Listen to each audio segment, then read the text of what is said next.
Гласање кој е за запирање на постапката?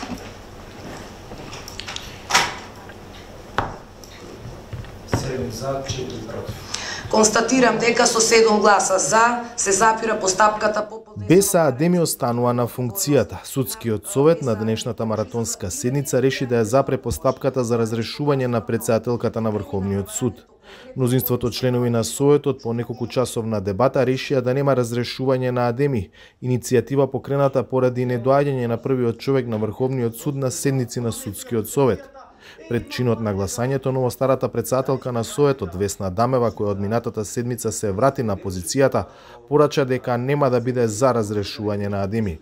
Во текот на целокупната постапка, особено имајќи во предвид расправата, кај мене дефинитивно се зацврсти ставот дека не се сторени повредите и сметам дека ако во овој момент нема услови за разрешување на претседателката за Врховен суд, за мене како правник, како човек со интегритет, е недозволиво да гласам за одредена мерка за која што онака само да пројде ради мерка. Тоа јас не си го дозволувам.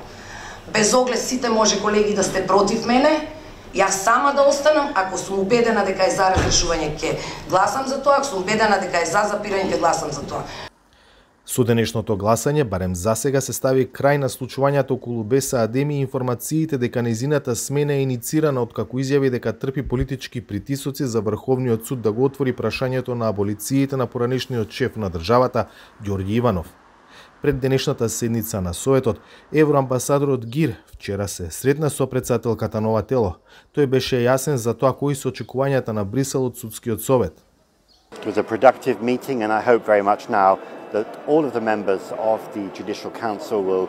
Причината за оваа средба со Дамева беше да разговараме за состојбите во Судскиот совет, како и во врска со препораките на оценската мисија на Европската комисија и мерките кои ќе бидат преземени од страна на Советот.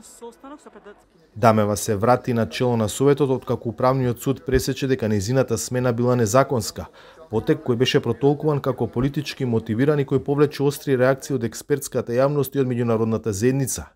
Враќањето на Дамева го поздравија дел од амбасадорите акредитирани во земјава. Вчера со неа се сретна и холандскиот амбасадор Дирк Јан Коп, кој пренел дека сега ова тело е повторно легален субјект и дека е можно обновување на проектот кој Холандија го стави во мирување по разрешувањето на Дамева. За Гласот на Америка, од Скопје, Владимир Мирчевски.